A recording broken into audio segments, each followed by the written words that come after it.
రాష్ట్రంలోనే ప్రతిష్టాత్మకమైన కాకినాడ జిల్లా పిఠాపురంలో రాజకీయాలు రసవత్తరంగా మారాయి. ఇక్కడి నుంచి వైఎస్ఆర్సీపీ అభ్యర్థిగా వంగా గీత ఎన్నికల్లో పోటీ చేస్తున్నారు. ప్రతిపక్ష కూటమి ఇంకా అభ్యర్థుల ప్రకటన చేయకముందే అధికార పార్టీ ప్రచారంలో దూసుకుపోతోంది. చిత్రాడ నుంచి ఎన్నికల ప్రచారం ప్రారంభించిన వంగా గీత ఇంటింటికి వెళ్తూ ప్రభుత్వ సంక్షేమ పథకాలను ప్రజలకు వివరిస్తున్నారు. కాకినాడ జిల్లా చిత్రాడలో ఎన్నికల ప్రచారం ప్రారంభించారు పిఠాపురం వైఎస్ఆర్సీపీ అభ్యర్థి వంగా గీత. వైఎస్ఆర్ కాంగ్రెస్ పార్టీకి సెంటిమెంట్గా ఉన్న చిత్రాడ మహాలక్ష్మి అమ్మవారి ఆలయంలో పూజలు నిర్వహించిన ఆమె ప్రచారానికి శ్రీకారం చుట్టారు. 2 దశాబ్దాలుగా రాజకీయ జీవితంలో ఉన్న వంగా గీత స్థానిక ప్రజలతో మమేకమవుతూ వస్తున్నారు. ఈ క్రమంలోనే పిఠాపురం టికెట్ను ఆమెకు కేటాయిస్తూ సీఎం జగన్మోహన్ రెడ్డి నిర్ణయం తీసుకున్నారు.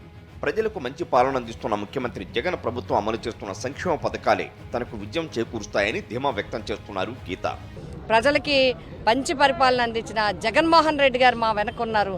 అది మా విజయానికి పూర్తిగా కూడా సాధించడానికి అవకాశం తప్పకుండా సాధిస్తాం. మేము విజయం సాధిస్తాం.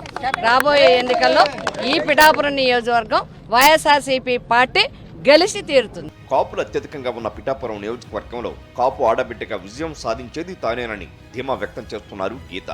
ఎన్నికలు రాగానే కల్లబొల్లి కబుర్లు చెప్పే నాయకుల మాటలు నమ్మొద్దని, స్థానికంగా ఉంటూ పిఠాపురాన్ని అభివృద్ధి పదంలో నడిపించే తనకు ప్రజల మద్దతు పూర్తిగా ఉందని చెప్తున్నారు ఆమె. అభ్యర్థిగా నేను ఎప్పుడూ అందుబాటులో ఉంటాను. మాటలు చెప్పి వెళ్ళిపోయే వ్యక్తి కాదు వంగా గీత.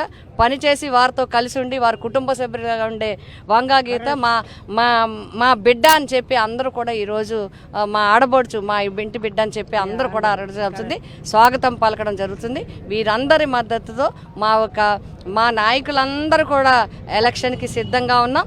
మా విజయం తథ్యం. ప్రచారంలో భాగంగా ఇంటింటికి వెళుతున్న వంగా గీత ఒక్కొక్కరిని పేరు పేరున పలకరిస్తున్నారు. ప్రభుత్వ సంక్షేమ పథకాలు ప్రజలకు తెలియజేస్తూ పిఠాపురాన్ని రాష్ట్రంలోనే నెంబర్ 1గా తీర్చిదిద్దేందుకు తనకు అవకాశం ఇవ్వాలని కోరుతున్నారామె.